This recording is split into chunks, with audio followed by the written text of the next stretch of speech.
하도록 할게. 저번 시간에 이야기를 했지만 이번 학기는 디지털 통신 시스템의 크게 세 테마, 베이스밴드 전송, 그 다음에 디지털 광대 변복조 방식, 그 다음에 정보이론, 이 세 파트에 관해서 이야기를 하고, 오늘은 첫 번째인 베이스밴드 전송에 관해서 이야기를 좀 하도록 하겠습니다. 우선 그걸 하기 이전에 디지털 통신 시스템에 관한 큰 블록들을 하나 제시를 해놨습니다. 물론 이 디지털 통신 시스템 말고 이 통신 시스템의 두 종류인 이 아날로그 시스템하고 디지털 통신 시스템에서 각각 하나씩을 1학기 때 통신 이론 시간에 아마 한 첫 주 내지 둘째 주에 아마 이 블록들 봤을 거예요. 조금 심플하게 생긴 거. 그거를 이제 두 개를 합치나 가지고 조금 더 구체적으로 이렇게 제시를 해놨다 보면 됩니다. 우리가 크게 관심을 좀 가져야 될 부분이 있는데요. 여기 원천 부호화 있고요. 그 다음에 채널 부호화가 있고요. 그 다음에 원천 부호화의 반대 개념인 복호가 있고요. 반대 개념. 또 요 반대 개념인 복호화가 있고요. 이렇게 돼 있고요. 압축과 신장카는요, 여러분들이 1학기 때 했던 이제 압신기 아닙니까, 이거? 압신기. 요거는 이제 이야기를 했었고요.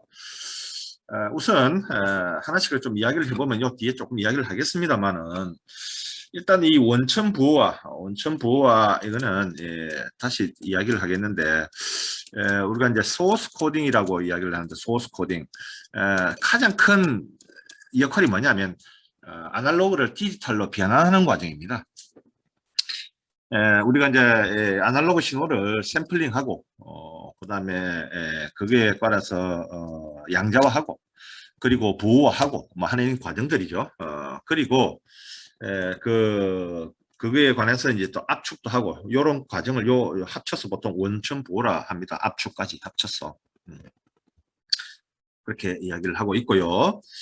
그 다음에 이제 요게 크게 이제 정보원을 보면 우리가 통신하고자 하는 대상의 정보를 크게 보면 하나는 아날로그, 하나는 디지털이잖아요. 디지털 정보인데 결국은 아날로그 정보를 갖다가 그대로 쓸 수는 없으니 아날로그 정보를 방금 이야기했던 원천 부호화 혹은 압축을 통해서 원천 부호화를 통해서 아날로그를 디지털로 바꾸고 그러면 이제 전송로에 있어서 가장 작은 데이터를 작게 만들기 위해서 압축하고 그렇게 해서 보내죠. 압축을 해서 보내는데 그다음에 이제 근본적으로 이제 디지털 정보를 갖고 있을 수도 있잖아요.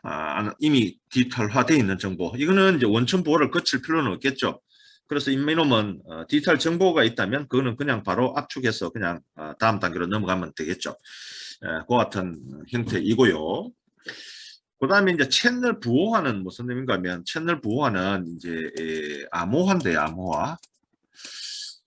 암호화인데 뭐 암호화인가 하면 암호화라는 말을 보다는 뭐 이렇게 되는 에러 방지용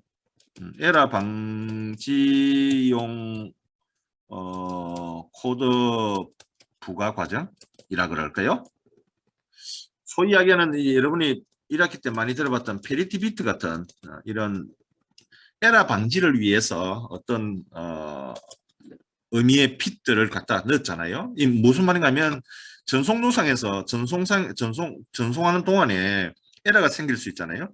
그 에러가 생길 수 있는 전송노상에서 에러를 찾고 고치기 위해서 어떤 규칙에 의해서 페리티 비트 비슷한 이런 잉여 비트를 넣잖아요. 그 에러 방지용 비트를 넣는데 그 과정을 채널 부호다 이렇게 얘기를 하죠. 채널 부호다 이렇게 얘기를 합니다. 그래서 채널 부호하니까 이거는 이제 채널 코딩이라 그러는데요. 뒤에 요 뒷부분에 조금 나올 겁니다. 다시 그렇게 하는 거죠. 그러니까 어떤 데이터는 아날로그나 디지털이나 아날로그는 원천 부호화 플러스 채널 부호화에서 보내고요. 이 채널 부호화는 아날로그 신호든 디지털 서버든 공통이죠. 공통이고요. 디지털은 원천 부호는 하지 않지만 채널 부호는 하죠. 그렇게 되어 있고요. 그리고 채널 부호화 하게 되면 이 신호는 요때의 신호, 요때의 신호하고 요 흘러가는 신호, 그다음 요 신호, 뭐 이 신호, 이건 다 뭐냐면 다 지금 표시된 이거는 디지털 신호죠. 디지털로 이미 바뀌어야 된 디지털 신호들이죠. 디지털 신호를 하나는 통과 대역 변조를 하게 되고 하나는 기저 대역 파인 인코더 가는 곳으로 가게 되는데 어떨 때냐면 우리가 보통 이야기하는 변조는 요게 통과 대역 변조입니다. 통과 대역 변조는 이제 유선으로 갈 수도 있고요. 무선으로 갈 수도 있고요. 물론 이것도 기저 대역도 유선으로 갈 수도 있고요. 무선으로 갈 수도 있는데요. 통과 대역은 일반적으로 방송국이나 전화국이나 뭐 일반적인 위성통신이나 이거 다 이게 들어가죠. 바인코더는 이거는 이제 우리가 쉽게 이야기를 하면 인터넷 통신이다 이렇게 보면 되겠네요. 그래서 이거는 기저대역이라는 말이 붙고 요거는 이제 통과대역이라는 말이 붙는데 기저대역 신호는 아직 배우지 않았으니까 기저대역은 좀 이따 배우겠습니다. 이런 펄스라고 생각하면 되고요. 통과대역은 요 펄스를 아날로그 신호로 변조해 놓은 거예요. 변조 신호. 변조된 신호. 그러니까 아날로그 신호죠. 아날로그 신호. 이렇게 돼 있고 기저대역 신호는 0과 1에 대응하는 펄스이죠. 그러니까 우선 직감적으로 통과 대역을 통과시키는 이유는 이런 펄스를 멀리 못 보느니 원거리 전송을 위해서 이와 같은 변조를 하기 위한 그것이구나 하는 걸 이해하게 될 것이고 요만한 기저대역 파인 인코더라는 놈은 요 펄스로 그냥 0과 1을 이런 펄스로 바꿔주는 역할을 하는 거거든요. 그러니까 이 펄스를 바꿔서 바로 보내는 거죠. 그러면 펄스를 바로 보낸다는 것은 멀리 못 갈 거잖아요. 뻔히 퍼져버려가지고. 그러니까 가까운 곳에 뺏기는 못 하는 거죠. 가까운 곳에. 가까운 곳에 이제 뭐 기껏 해봐야 최고 길어봐야 랜 통신 정도. 아니면 뭐 컴퓨터 메인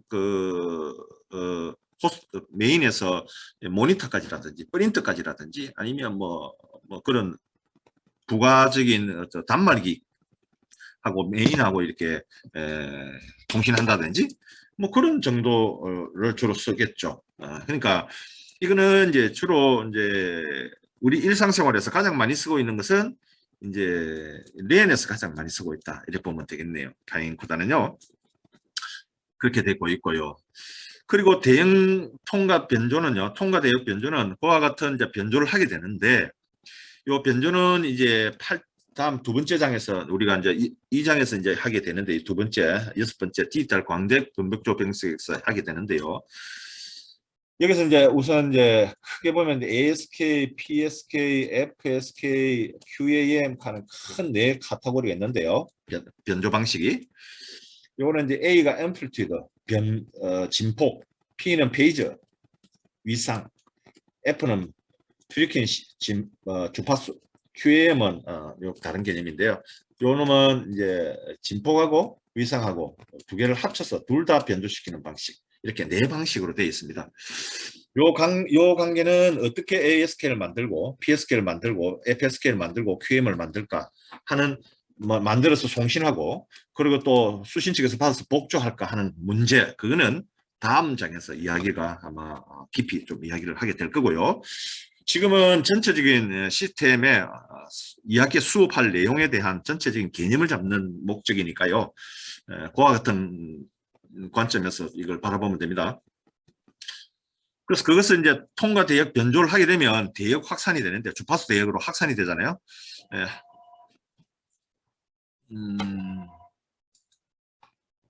잠깐만요.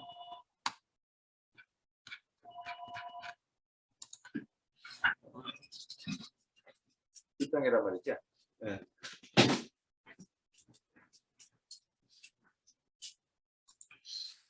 자, 확산되고요. 그래 된 통과 대역 변조는 결국은 여기는 이렇게 대역을 변조하고 난 여기 요 자리에 오면은 이건 이제 아날로그 파잉이에요. 아날로그 파잉. 여기도 아날로그 파잉이잖아요. 아날로그 파잉. 왜냐하면 디지털 변조를 요 펄스를 0과 1이 되는 펄스를 이렇게 아날로그 변조로 바꾼 거죠. 변조를 바꿔서 한 거죠. 그 왜 아날로그 신호를 바꾸느냐 하는 것은 뭐 우리가 변조의 필요성에 관해서 1학기 때 충분히 이야기했다고 이야기가 됩니다.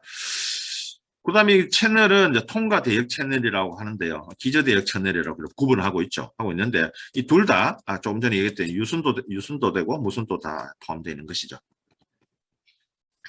기저 대역 인코더를 통과하는 것은 이 파형은 다 디지털 파형입니다. 왜냐하면 이런 펄스가 이동되고 있는 것이죠. 그리고 요 대형 통과 대역 변조 요거하고 그 다음에 탱그 대역 복조하고 이렇게 한 페어고요. 이렇게 하나의 페어고 그 다음에 인코더하고 기저 대역 디코더하고 또 한 페어죠.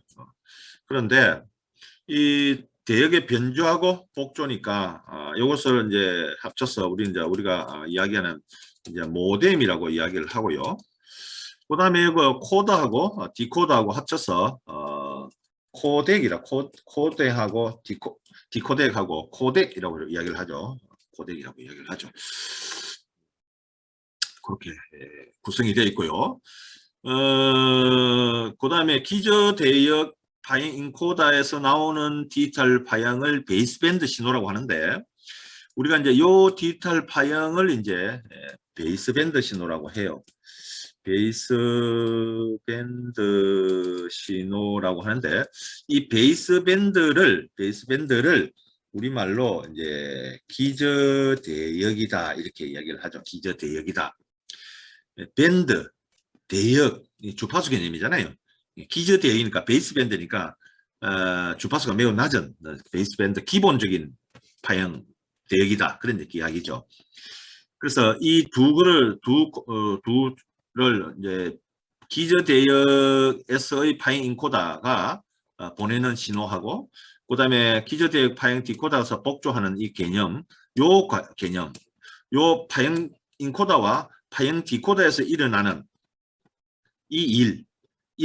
이거에 관해서 지금 이야기를 하는 것이 베이스밴드 2장에서 이야기하는 베이스밴드에 관한 이야기다 이렇게 보면 됩니다.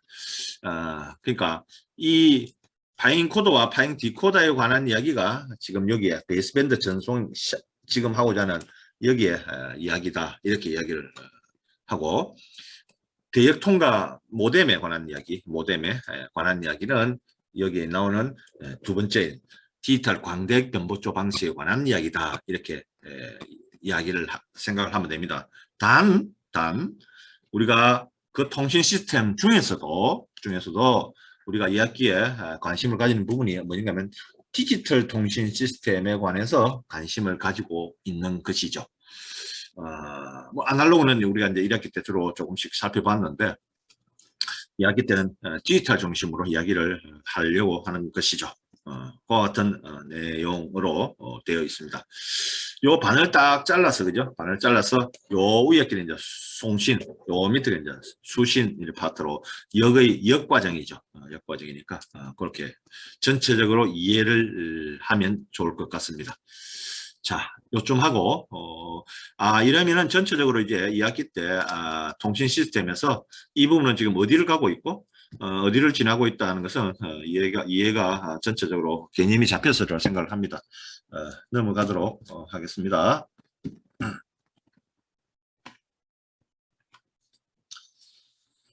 자, 그러면 디지털 통신을 하는 장점은 뭐고 단점이 뭘까를 한번 보도록 할게요. 우선 디지털 통신의 장점은요. 우수한 성능. 이게 1번입니다. 1번인데 가장 중요한 거죠.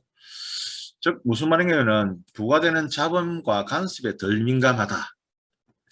이 무슨 말인가 하면요. 디지털 통신은 1 아니면 0 아닙니까? 이죠? 결국 이제 이 펄스를 이제 복원하는 건데요. 펄스를 복원하는 건데 아날로그 신호가 이런 게 있다고 합시다. 그럼 전송 도중에 이를 좀 찌그러져 버렸어요. 그럼 이 신호로부터 이 신호로 복원하느냐? 불가합니다. 복원은 불가합니다. 그런데 인마는 전송 도중에 이렇게 찌그러졌어요. 이렇게. 졌지만 이놈은 요 시점에 어떤 값 이상의 값이 있다고 하면 이놈은 1인기 왔다고 복원하고 약속되어 있으니까 이 놈을 복원시키면 돼요. 요거를 찾기가 쉽다. 즉 무슨 말이냐면 원래 값이 1이냐 0이었냐 요것만 판단하면 되니까 1이었다고 판정이 되면 요 신호를 복원시키고 제로가 판정이 생기면 뭐 안 보내면 되는 것이죠. 즉 무슨 말인가 하면 아무리 좀 찌그러졌다 해도 원신호를 찾기가 매우 쉽고 그리고 간단한 거죠. 부과되는 잡음의 간섭에 덜 민감한 거죠. 그래서 성능이 잡음 특성이 우수한 성능 중에 잡음에 대한 특성이 매우 좋다. 이렇게 볼 수 있죠. 가장 큰 특징이죠. 가장 큰 특징입니다. 두 번째는 이 반도체 기술이 발달됨으로써 옛날에는 복잡한 계산 과정이 사실은 아날로그 디지털 통신 시스템은 사실은 이 알고리즘 계산에 의해서 통신하는 건데 이 계산은 결국은 프로세서가 하고요. CPU가 하고 프로세서가 하게 되고 그 프로세서의 기반은 이제 반도체 개발인데 반도체가 발전됨으로써 이 CPU가 성능이 올라졌고 성능이 올라짐으로써 옛날에는 복잡하게 시간이 많이 걸리던 계산이 아주 단시간에 실시간으로 해치워졌고 따라서 경제적으로 이제 시스템이 구현될 수 있다 하는 지금 현재에 도달해 있죠. 가장 경제적이죠. 그 다음에 이제 다양한 서비스가 제공이 됩니다. 그러니까 2인 시스템이기 때문에 디지털 시스템이기 때문에 여러 가지 형태로 변경해서 원래 신호를 복원할 수도 있고 찌그러지기도 있고 변경하기도 있고 이렇게 여러 가지를 할 수 있죠. 뭐 우리가 디지털 뭡니까 사진을 하나 찍어가지고 여러 가지 보정을 하고 막 이렇게 하듯이 원본은 그대로 살아 있고요. 얼마든지 마음대로 막 이렇게 하고 다시 원시로 복원할 수도 있고 뭐 이런 여러 가지 형태로 할 수가 있잖아요. 그러니까 A를 보내기 위해서 B 사진하고 위에 덮어가지고 무슨 사진인지 모르게 보내갔다가 나중에 B 신호를 다시 없애버리면 A가 나타나고 뭐 이런 여러 가지 암호화 형태 이런 거, 에라 정정 이런 거에 대해서 여러 가지 다양한 서비스를 하기 때문에 디지털 통신이 여러 가지 장점을 갖고 있죠. 고품질의 통신이 아주 고품질이 따라서 이 1번하고 이제 이 여러 가지 형태로 되는데요. 고품질이 가능하죠. 가장 큰 게 이제 요 비교인데요. 요 비교는 조금 여러분들이 좀 기억해놔야 되는데요. 아날로그 전송의 경우에 중계기에서 신호와 잡음이 동시에 이 무슨 말인가 하면 요런 뭐 중계기가 하나 있어요. 중계기가 리피트가 있다고 하면 입력이 아날로그가 들어오고 디지털이 들어오면요. 아날로그가 신호가 막 요런 게 하나 들어오면 이 정폭이 됐어요. 정폭이 되면 요 속에 잡음이 들어가고 있다면 잡음도 또 같이 이제 정폭이 되는 거죠. 즉 무슨 말인가 신호만 정폭이 되는 게 아니고 잡음도 동시에 정폭이 돼가지고 통신 품질이 더 전화돼 버린다. 그죠? 즉 잡음을 완전히 아날로그 신호단에서는 원 신호로부터 잡음을 완전히 이렇게 구별하기가 쉽지 않습니다. 그게 가장 큰 단점인데요. 아날로그 전송. 거기에 반해서 디지털 전송은 아까 이 관계를 이야기를 했지만 중계기의 디지털 신호만을 딱 복원 재생돼서 재전송할 수 있어요. 그래서 이 전송로상에서 아무리 멀리 보내도 잡음의 영향을 거의 배제할 수 있다 이 말이죠. 뭐로? 리피트를 가지고 아무리 먼저 가도 그럴 것 같은 재생할 수 있기 때문에 고품질의 통신이 가능하다는 것이죠. 그와 같은 특징을 갖고 있습니다. 단점은 뭐냐면 주파수 대역폭이 많이 필요하다. 넓은 대역폭이 필요하다는 거죠. 많이 보내면 많이 보낼수록 대역폭이 많이 필요한데요.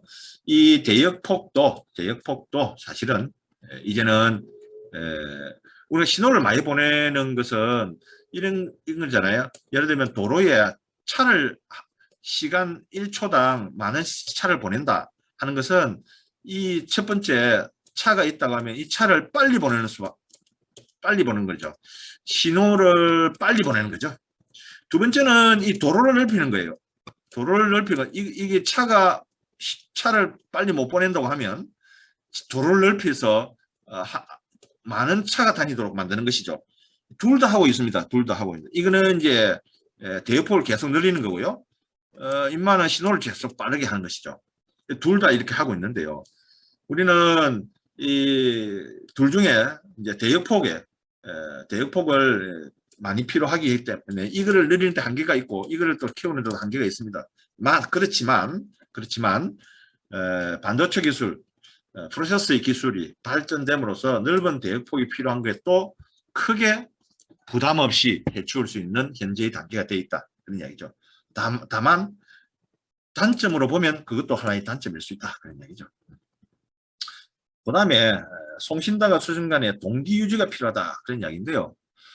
디지털 통신의 이 베이스는 우리가 1학기 때 했지만 TDM이거든요. TDM, Time Division Modulation이잖아요. 즉 시간을 공유해서 쓰는 거잖아요. 시간을 공유해서요. 어떤 시간 속에 주어진 어떤 시간 속에 여기에 많은 신호를 갖다 넣는 건데 시간을 쪼개서 쓰는 것인데요.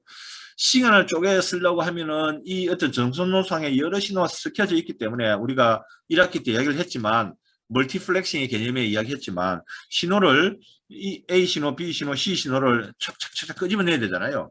분리해서 끄집어내야 되는데 어떨 때 끄집어내야 되는가 하는 것을 이 동기가 잘 유지가 돼야 돼요. 그죠? 그래서 전송 펄스, 전송 프레임의 시작과 끝이 어딘지를 정확히 알고 맞춰줘요. 즉 동기가 잘 유지되어야 올바른 통신이 된다는 거죠. 동기가 깨어지고 나면 TDM 방식은 통신이 불가하죠. 그래서 동기가 항상 유지되어야 된다 하는 그런 단점을 갖고 있습니다. 아날로그 신호는 동기가 필요 없는 것이죠. 그 다음에 세 번째, 디지털 방식만의 고유의 오차가 신호 변환 과정에서 생긴다. 그런 거죠. 대표적인 신호가 이제 양자와 잡음 아닙니까? 양자와 잡음이죠. 우리가 1학기 때 뒷부분에서 많은 부분 여기 할애해서 이야기를 했었는데요. 이 고유의 양자와 잡음이 생기죠. 양자와 잡음은 없앨 수가 없죠. 없앨 수가 없어서 이거에 관한 양자와 잡음을 줄이기 위해서 여러 가지 형태로 DPCM도 하든지 DM을 한다든지 뭐 여러 가지 형태로 모듈레이션을 바꾸어서 디지털 변조 방식으로 하는 방식을 여러 가지로 시도하고 있다 이런 이야기를 했잖아요. 그래서 디지털 방식만의 고유의 오차가 항상 갖고 있다. 이런 것은 단점이라면 단점이다. 뭐 그런 이야기죠.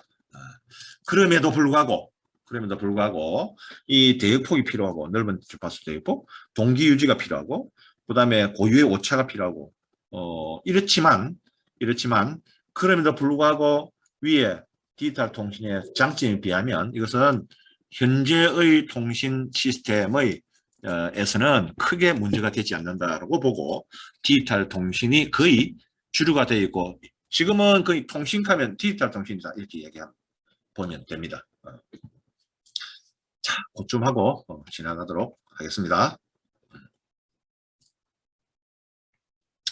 자, 여기에 우리가 앞에서 봤던 잠깐만 여기에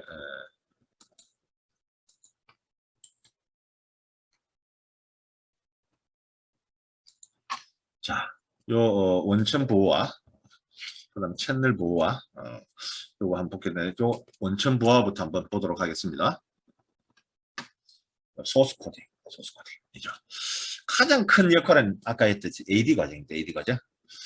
아날로그를 디지털로 바꾸죠. 우리는 이제 이미 했던 표본화, 양자와 부호화 이렇게 된 PCM 과정이죠. 그걸 조금 차동 DPCM 과정도 우리 봤고 델타 모듈레이션 과정도 봤잖아요.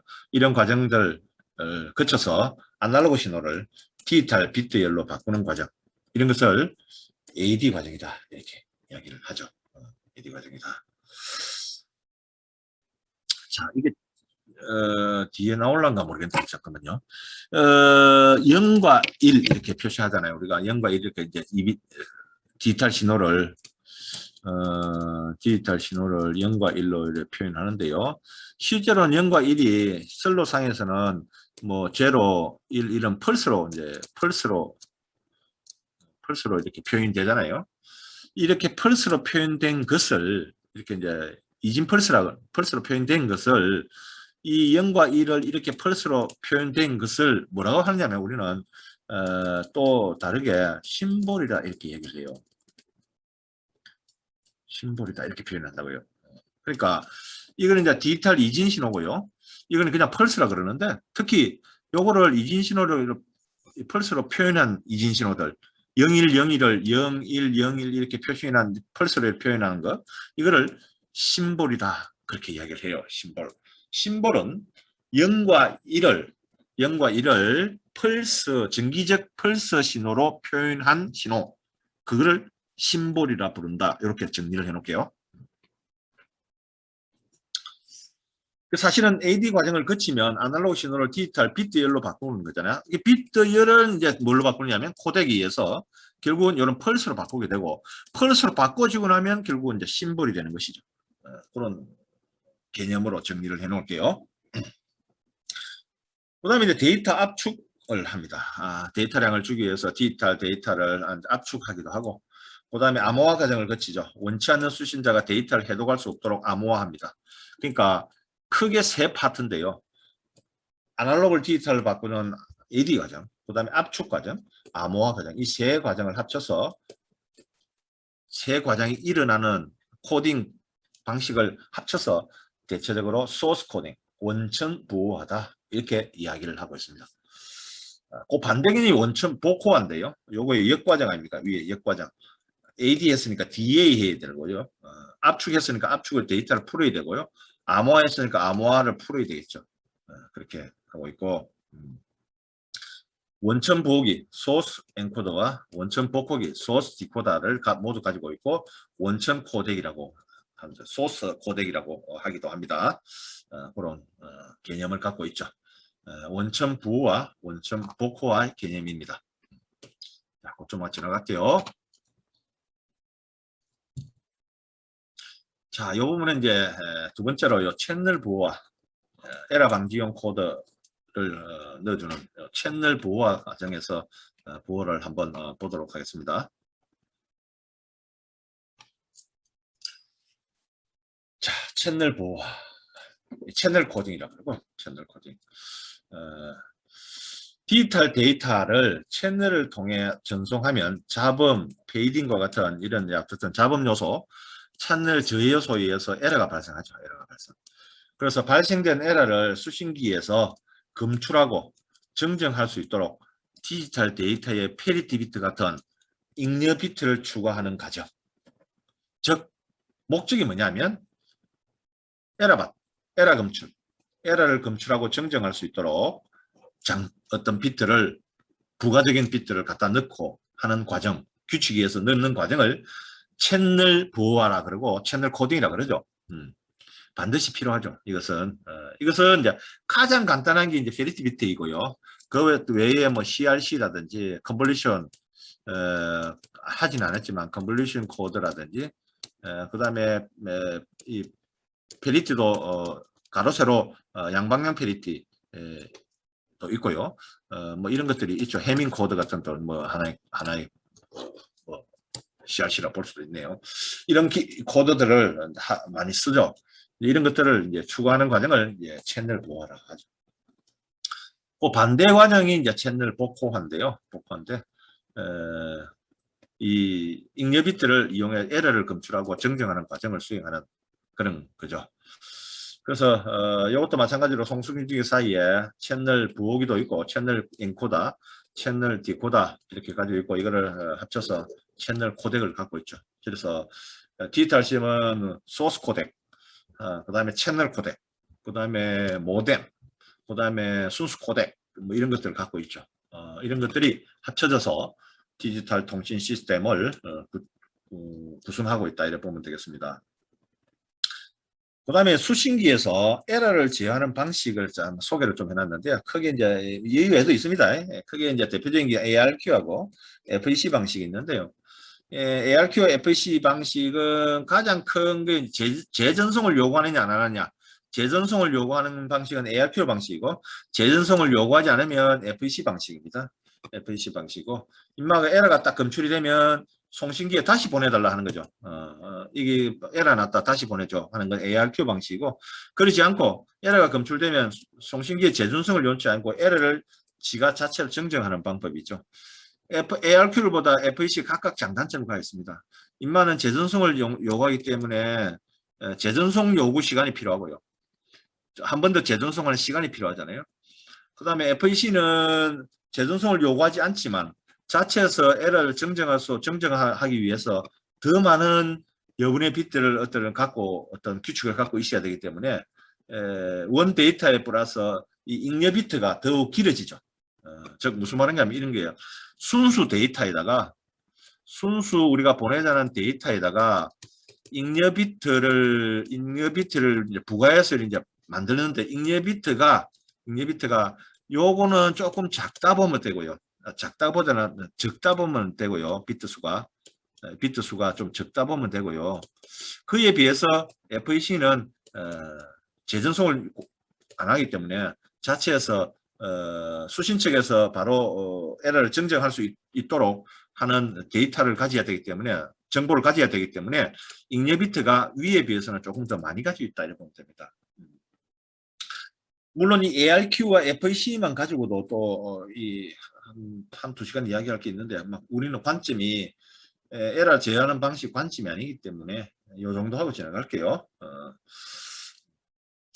따라서 여기 어떤 순수 데이터에다가 잉여 비트를 갖다 넣는데 잉여 비트를 채널 코덱을 사용하는 장단점이 있는데요.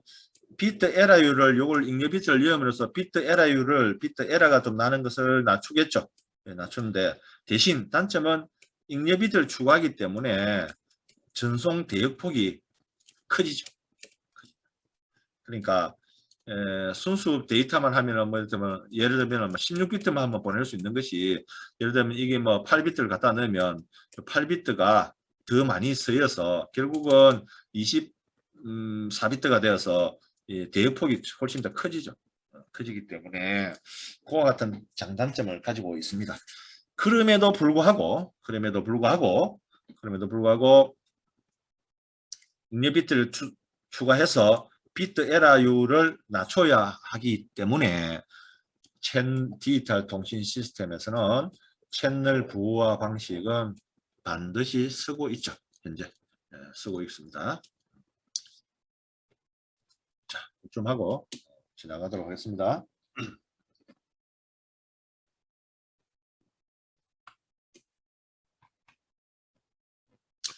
자, 요거는 이제 요 파트네요.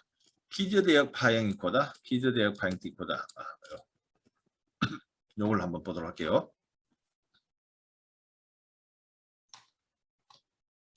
자, 키즈 대역 파행 디코더는 채널 부호화 과정을 통해서 출력된 비트열이라는 이형함이 1 아닙니까? 이거를 키즈 대역 전송로에 이제 우리가 가장 많이 쓰는 게 랜 전송로라 했는데요. 예를 들면 우리 학교의 내부 랜이라고 생각하면 개념을 머리에 떠올리면 이해하기가 쉽겠네요. 거기에 이제 채널에 적합한 펄스 파형으로 무슨 펄스 파형인지 모르지만 펄스 파형으로 변환해 줍니다. 즉 0과 1을 펄스 파형으로 변환해 주는 과정이죠. 거꾸로 펄스 파형을 0과 1로 바꿔주는 과정이 이제 디코더입니다. 디코더. 요놈은 이제 디코더고요. 요놈은 디코더고요. 요놈이 인코더고요. 요놈이 이제 디코더죠. 디코더이죠. 그런데 이 펄스 파형으로 바꿔주는 기저대학 인코더가 여러 가지 파형으로 바꿔준 형태가 여러 가지 형태가 있는데요. 이제 NRZ 펄스라는 게 있고요. 앞으로 우리가 배우겠지만 NRZ, 그 다음에 AMI 펄스, 맨체스터 펄스,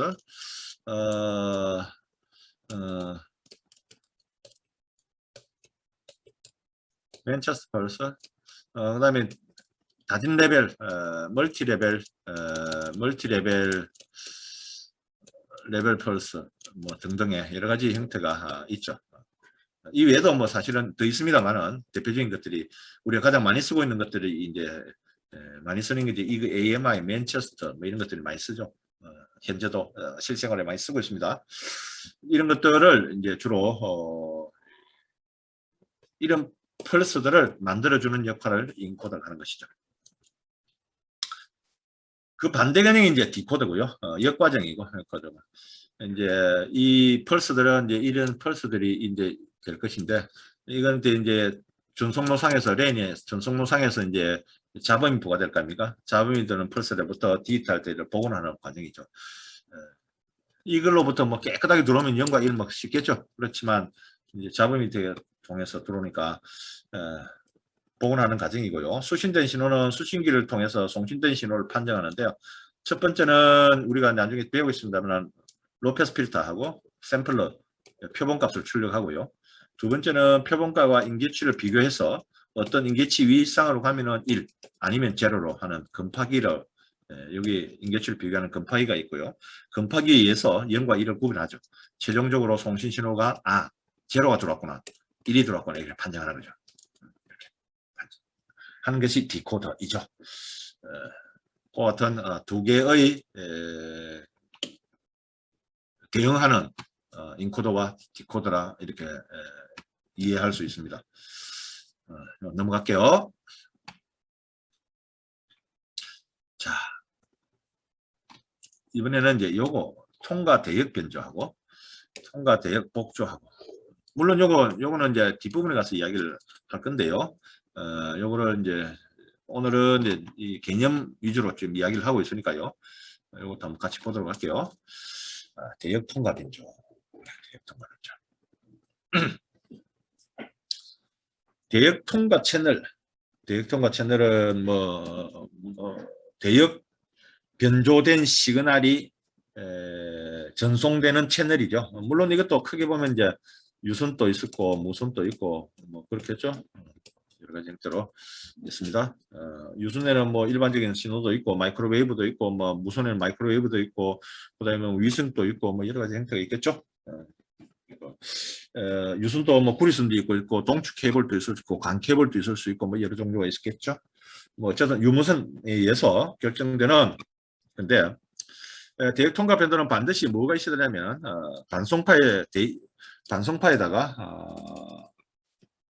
반송파에다가 데이터를 실어서 보내는 거잖아요. 데이터하고 반송파가 실어서 보내는 건데요. 예를 들면 뭐 이런 신호를 보내는 거잖아요.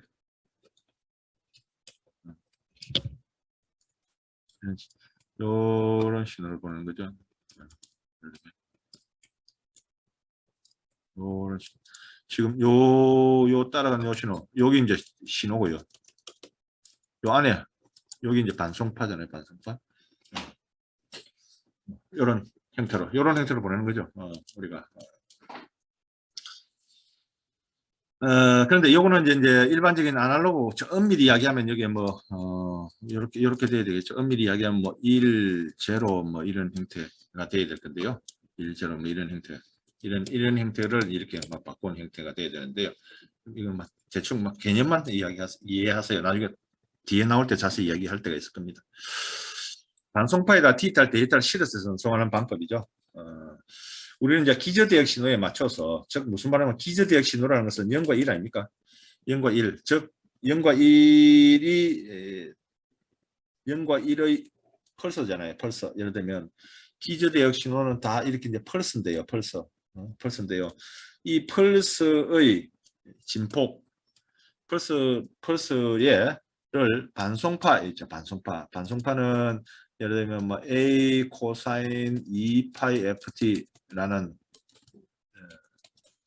신호가 있다고 하면 요거에 이제 요 주파수, 진폭, 그다음에 주파수, 그다음에 뭐 위상이 있다면 위상 이렇게 진폭, 주파수, 위상 여기다가 이 신호가 이 아날로그 그 펄스 신호가 펄스 신호의 값에 따라서 요 데이터의 반송파에 진폭을 변화시키거나 혹은 코사인 주파수를 변화시키거나 혹은 위상을 변화시키거나 또 위상하고 요 진폭을 변화시키거나 이렇게 대응시켜서 변화를 해서 대응하는 과정이 요거에 따라서 이제 진폭에 대응한 것은 진폭킹이고 주파수에 대응한 것은 주파수킹이고 위상에 대한 것은 위상킹이고 그 다음에 진폭하고 위상을 동시에 이렇게 변화시키는 것은 QM 방식. 이렇게 가장 크게 이제 4개가 이렇게 존재하죠.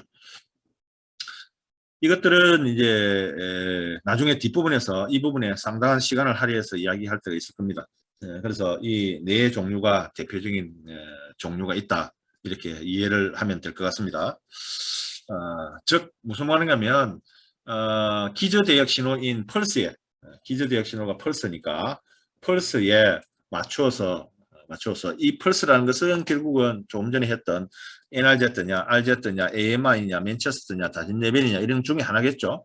이런 펄스에 맞춰서 이건 이제 기저대역신호라고 그러는데 그거에 맞춰서 반송파에 실을 각오하는 반송파의 주파수를 대응시킬 것인가, 진폭에 대응시킬 것인가, 위상에 대응시킬 것인가 이런 것들을 맞추어서 바꾸는 방식을 대역통과 변조다 이렇게 이야기를 한다고요.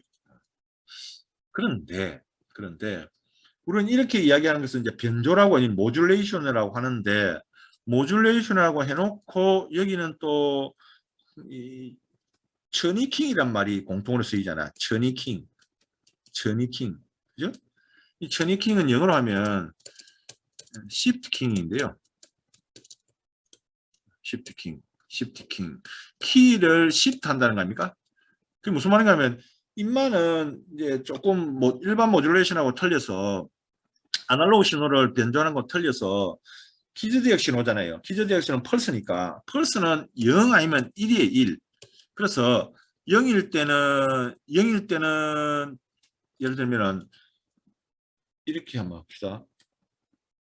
이렇게 하면은 0, 1, 0 그러니까 1, 0, 1, 0 이렇잖아요. 그거를 ASK라고 표현하면 이 시그널을 대충만 보면 이렇습니다. 예를 들면